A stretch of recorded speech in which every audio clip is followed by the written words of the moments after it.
Welcome back to About Damn Time. This is episode 3 of Netflix's Griselda episode review. Let's get into it. So 3 months later, after they killed Fernando from the hotel, he tried to come in and kill Griselda.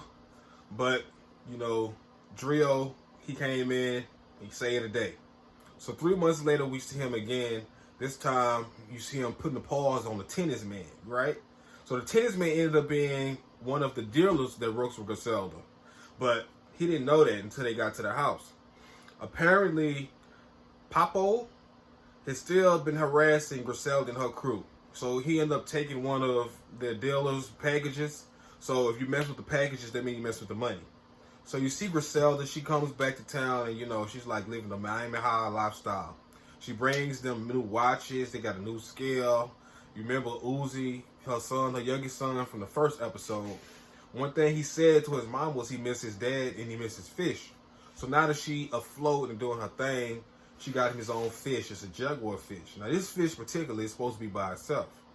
But she just liked how it looked. So she ended up putting it to the fish tank. But they noticed, her and Arturo noticed that Uzi, the little kid, he hasn't been the same since the transaction that happened at the hotel. So we have a new dilemma in this episode. So part of her being this good Miami dealer, she got people watching her. They got people saying, we're going to give you your props. You're doing your thing down in Miami with their Colombian candy. But the Ochas, they really want to take over and retire her because they want to have their new people come in, revamp the situation.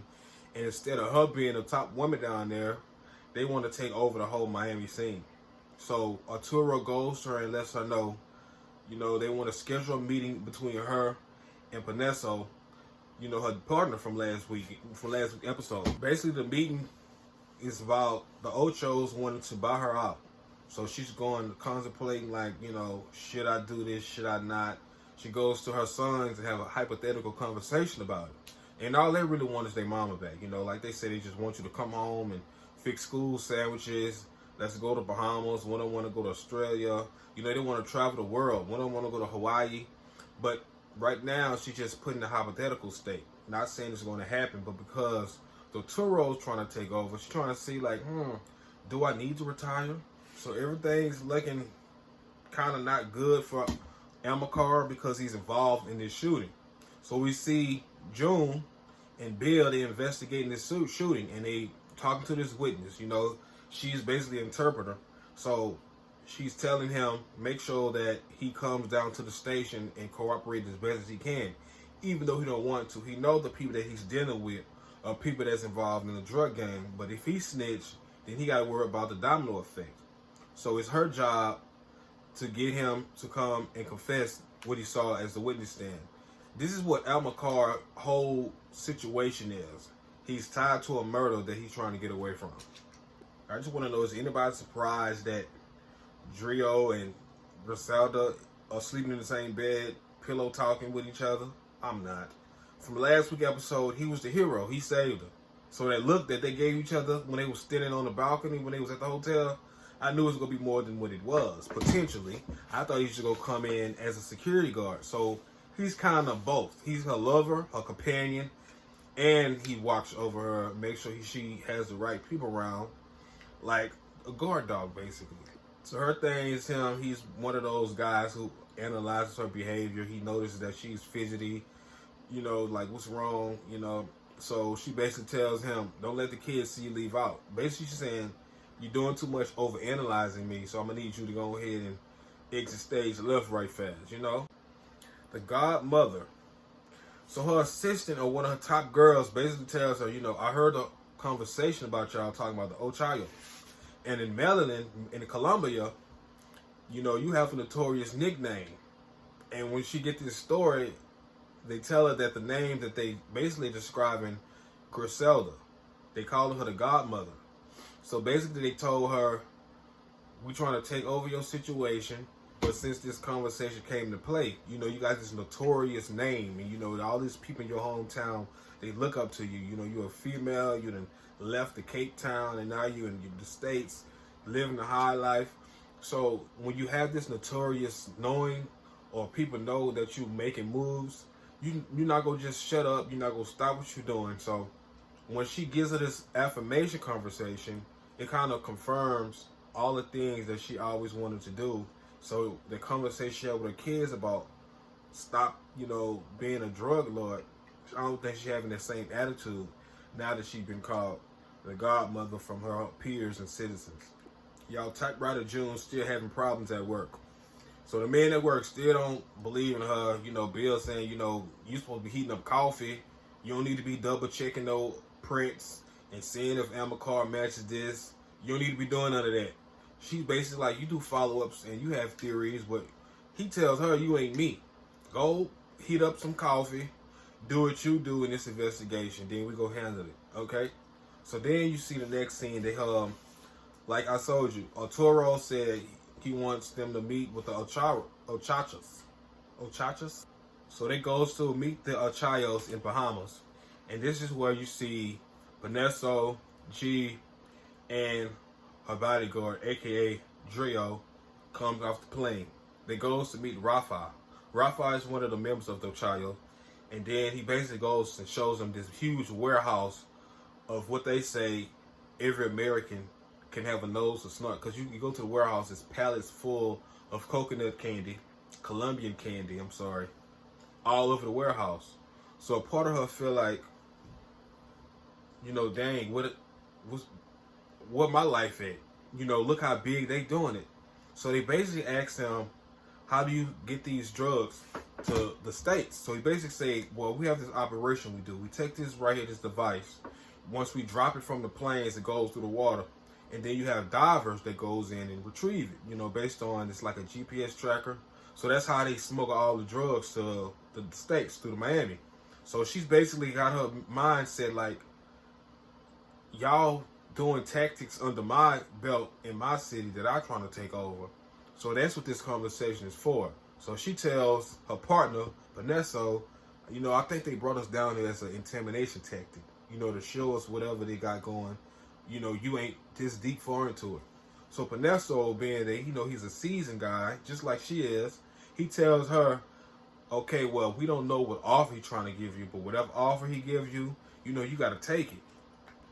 In this meeting, they go to the house, and basically they offer her $15 million to own and take over whatever area she has in Miami for 15. They want to retire. They say, look, you take this money, you could walk away clean. You ain't got to worry about no mishaps.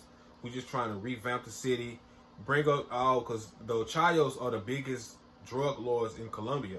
So they bringing all this merchandise, aka Colombian candy, through all these different islands to conquer the drug scene. Not just Colombia, but Florida also. So she basically tells them, no, I don't care what you're trying to give me. She feels as though her worth and their worth, their work ethic, what she got with her team, with all the guys and the dealers in Miami, they trying to lowball her. So she just denies the plan, denies the offer, no payout. You ain't finna get me like that. Being that she got a partner, but now so he looking at her like, they get on the plane, they reiterate the conversation. So she basically tells him she has a plan, but he don't want to hear none of that. He feels like she's being selfish, she trying to take over, but she tells him, I have a plan.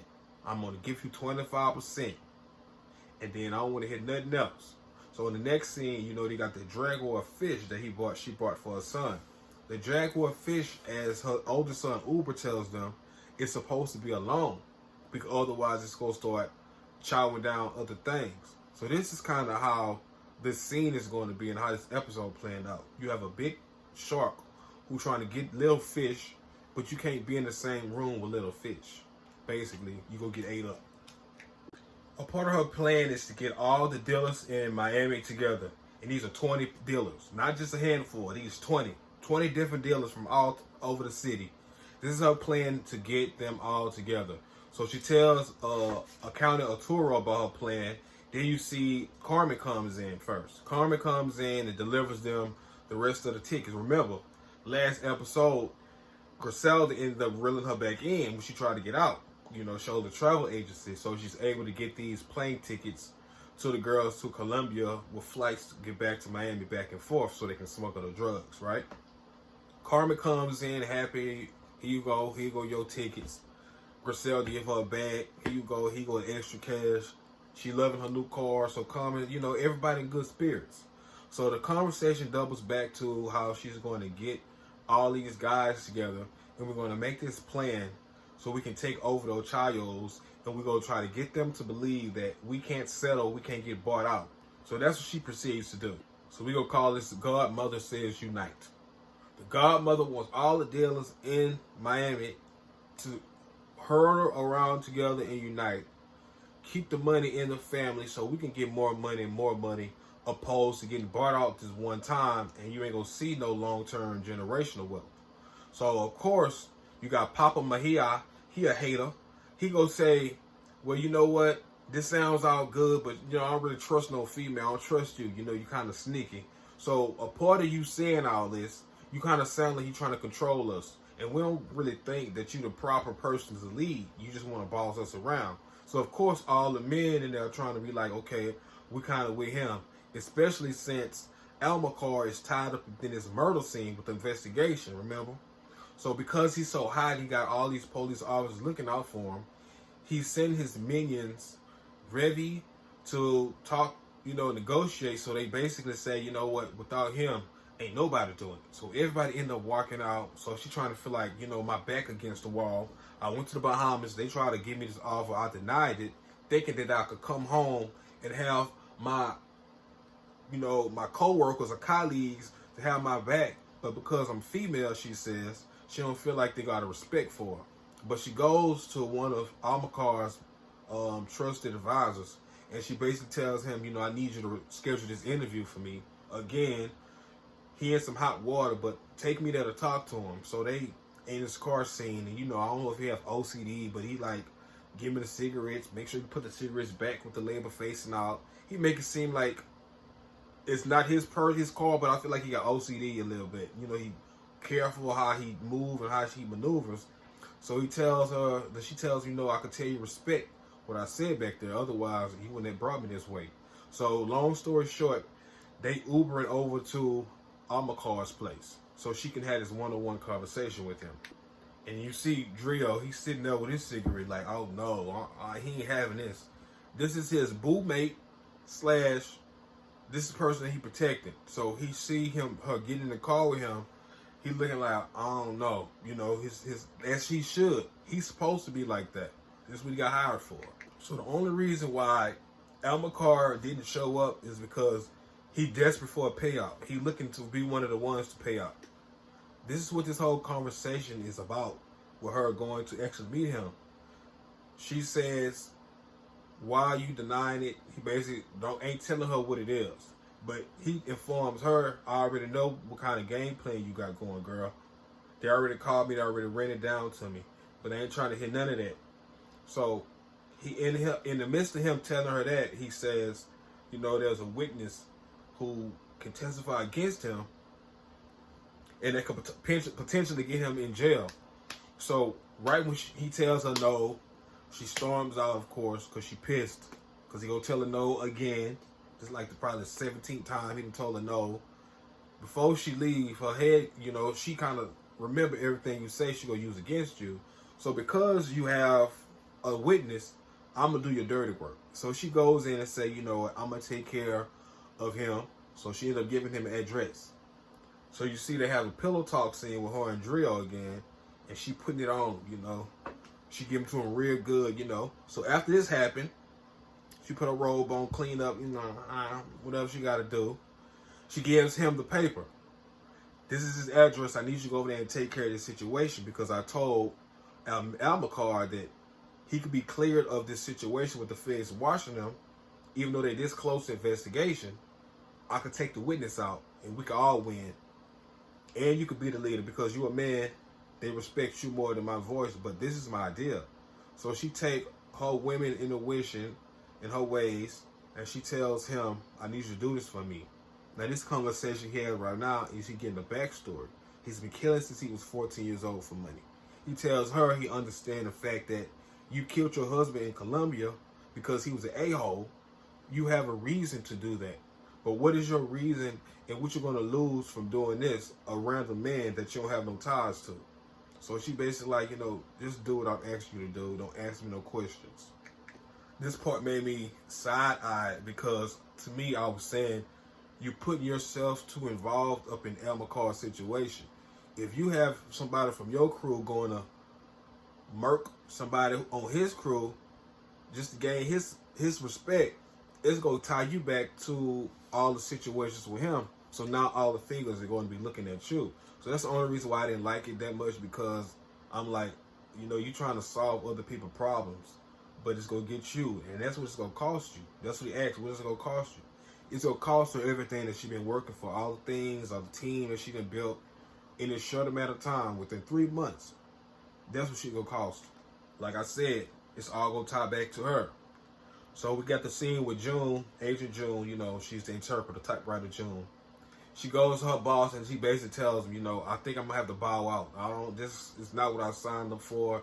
He trying to make it seem like, what is it working conditions? Well, she said on top of that, she didn't really want to say that's why, but I really feel like that's why, because the guy she worked with, Bill, he has no respect for her. So she balls it up to say, I want to spend more time with my son, pick him up for practice. So if you just give me like a desk job, I'll be satisfied with that. And this is where you get to the point where Drio goes and connect his situation with Almacar's situation. They go over to the place. He noticed that the witness has a family. Now, Drio, when we first met him, he got stuck when he was about to shoot the kid. But he didn't want to do that because he has remorse. He has integrity, like I said. So he calls Griselda and says, this man has a family. He has a wife. The baby looks like he about 6 months old. So she's in the kitchen at this point. And everything you see in the series is for a reason. The water running. So she want to make sure that her water stay on and her flow keep it going. So she's steering to the water pipes. And she basically say, yeah, go ahead and do it. And she hurry to hang up the phone. Even though she know internally that ain't the right thing to do. Now, only reason why Drio called you is because he wanted a second opinion, because he didn't really want to do it anyway.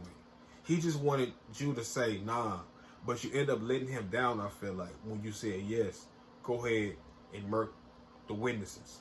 So the witnesses end up being the wife and the husband. They spared the baby. The next morning, you see, he gives her the call like, yeah, I did, and she get this sigh of relief.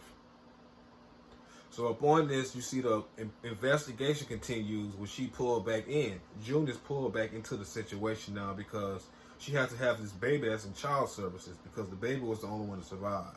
And this is where Griselda makes a deal with the devil. She cleaned up El McCar's mess, and now they trying to say, this is how we're going to go about working with those childs. These men that you can tell when you talk to them, they said they don't want to have no respect for no woman running them. So on the outside, we're going to make it seem like I'm running everything. This is what Almacar telling her. I'm going to be working with you on the back end behind closed doors because I don't want them to know how smart. She say, that's fine, but you got to tell me every deal, every situation. Don't shut me out of the door on it because everything is really her initiation. So he agrees to that. He said, yeah, I'll let you be my silent partner. Can y'all deal with a job like this that go against your moral code? Drio, even though, like I said, he do things for money, but he don't have no personal ties with some of the people that he murk and take off. So he has this remorseful feeling. That's why I say, can you guys deal with something like that? She is a person, June, the agent, they turned her into, she got all these umbrella jobs where she got to take care of a baby now. And it's like this job is you got to make sure you take care of yourself mentally because there's so much to deal with. And I know when you lay down at night, these are some things that you really got to think about. Can you survive this kind of job? Another question I have is her silent partner, Panesso. He invested in her with 100 kilos a week because he said, I believe in your dream. I'm going to keep your dream alive. I'm going to keep cooking. But it kind of seemed like he kind of going back, especially since they lost that $15 million. So she making all these moves. She's, putting her life in danger. having these ways of, potentially kill the whole family, how would he feel about her going underhand, doing all these things without him knowing? They cleaned up what she thought she cleaned up was McCar's mess, but being that they doubled back and actually went with their theory, June had the theory of testing the prints from the shooting scene with McCar's prints that's already in the system. So they make it a point to go ahead and just compare the notes, and they realize they actually do match. So on top of him killing or putting the hit out on the witness, they still have something to tie him to the murder. The kids know y'all smashing. They could tell you smashing. She went in the house, cut the TV off, because they was watching the updated news of the couple who was killed, right? So that's when Drio comes in. She said, you late. They looking at them like, okay, what you checking him for? Something going on. But, they ain't really paying too much attention. But they know it's a conflict of interest. Y'all working together and y'all actually doing pillow talk too. So I noticed how Drio is not really kind of the same since, she told him to go ahead and go with your move on, murking the family. She asked him, what's wrong? You okay? Yeah, I'm good. So, they get the ball back rolling. They have a celebration they having, because everybody, the team, everybody, all the 20 dealers that she wanted to talk to, everybody come together, remember, because Amilcar is now the boss of the operation, even though she's a silent partner. So, they scheduled this fun party scene that's going to happen, right? We're introduced to a new character. His name is Diaz. He works for the, I guess they call it the Syntech department. So he sees the person who initiated this whole investigation. She packing her bags up. Because remember, she want to spend more time with her kids. She just want to have a desk job, June. So June see Diaz, and I guess they kind of hit it off, making eye contact with each other. And he say, look, before you, check out, can you go ride with me right fast? Because we finna go arrest him. Because remember, they got the handprints of Amilcar from the shooting scene. They got evidence to arrest him. So him and his minion riding around, and next thing you know, June and Diaz pull up on him, shoot out, pursue. They start running. Long story short, they end up getting arrested. They arrested Amilcar. Now back at the party, remember they had a party scene because they celebrating all the dealers getting together. So she walks in there with a nice shiny dress on, her crew, and she see all the guys behind the VIP section just sitting there busting it up, and she trying to see, wait, what's going on? She can tell something ain't right. She sees that the person that is the leader of the group not there. Where's Amilcar? She asks Vanessa. Vanessa basically tell him, he got arrested an hour ago. We don't really trying to deal with you. We already made our deals. The Papa Hater, he a part of the team. Him and the Ochos, they already linked up. And I'm finna take the dealers that you got, and I'm finna basically betray you for these men. So he end up going back on his loyalty, going back on his word. All this stuff about, I believe in your dream. I'm going to be in the kitchen cooking as long as you have this dream alive. All that was BS. Man, he didn't want this woman or the guys to look at them sideways like, okay, you still going up under this. Nah, they say, if you leave, I'm going to stick around with the other guys. So she goes to check him. What's going on? I can make this all my deal. So she basically this is what he tells him. He says, I can't control a woman like you. But you see Papa Mijo, Papa Hater, and all these other guys, I can control them. They basically flunkies. You're too strong for me to control. And I'm scared of you more than I'm scared of any of these guys. So that's why he don't want to deal with her, because he can't control her. This when she falls to the back against the wall again. She done cleaned up Albacar's mess. This was all her deal. Everything had to do with her, all her dealings. But now it's like, damn. So Drill comes to the rescue again. He put it on again. They having another pillow talk scene. And this when the end of the episode comes. But you see, she's sitting in that same spot where she was looking up and saying, Godmother, the Godmother. So her thing is she let Godmother leave. So we're trying to see next episode how she go fix all this. To celebrate June's victory, because you know this is her last day, she finna go get this desk job. Diaz peers her to the side and say, "Look, I need you to be a part of this Senate team." He walks off, you know, leaving us like a piece of chip in her head, but she want more of the bag. She says she go join the team because he's basically putting together a whole operation. They just took him down. He's looking to take everybody down. All right, so up on her investigation, she already typed it up. She gonna have to double back. So she's back in the game. They reeled her in. So we're gonna see what kind of potential June brings to the table. We're gonna see how trustworthy Drio will stay to Griselda, and we will see how much of a godmother will she live up to her name in Miami. So this is this episode. This is episode 3. Thank you for watching this review. Thumbs up, like, subscribe, come back. It's about damn time.